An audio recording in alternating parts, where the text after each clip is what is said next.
Tu cherches une recette de tarte sans pâte à tarte, sans farine, sans gluten et avec seulement 3 ingrédients? Eh bien, tu es à la bonne place. La recette du jour que je te propose est une tarte aux myrtilles, 3 ingrédients.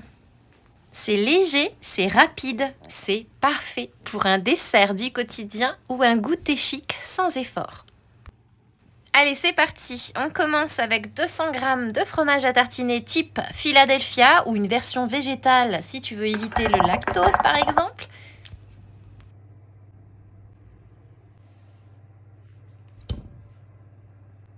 Fouette-le manuellement, simplement pour le détendre, pas besoin d'un batteur ici, juste un fouet manuel, ce sera parfait. Et l'astuce de chef ici, c'est que tu peux ajouter, si tu le souhaites, un peu de vanille ou du zeste de citron par exemple, si tu veux parfumer davantage. Une fois que c'est bien détendu, tu ajoutes 3 œufs de gros calibre et tu fouettes bien. Et aussi, important de savoir que plus ton fromage sera à température ambiante et plus il sera facile à fouetter. Et comme vous le constaterez à la fin de la vidéo, je n'ajoute aucun sucre puisque les myrtilles sont naturellement sucrées. Après, c'est une affaire de goût, donc c'est à vous de décider. Tu verses cette préparation dans un moule à tarte beurré de 22 cm de diamètre environ. Pour éviter l'option du beurre, tu peux utiliser du papier cuisson et en plus, ça te permet d'éviter la vaisselle.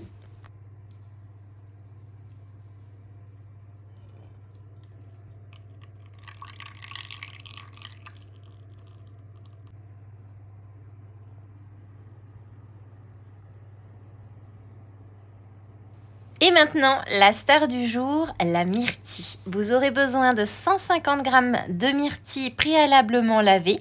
Tu les déposes dessus sans appuyer. Et petit conseil, laisse un petit bord libre tout autour. C'est beaucoup plus joli à la cuisson, crois-moi. Et si tu n'as pas de myrtilles, sache que tu peux les remplacer par des framboises, des morceaux de pêche ou même des cerises dénoyautées. Ça marche tout aussi bien. Tu choisis ce que tu as à la maison. Et tu mets en cuisson au four à 180 degrés pendant 15 minutes seulement. Ça gonfle un peu comme un petit soufflet, mais t'inquiète pas, ça redescend gentiment et là, c'est la magie qui opère.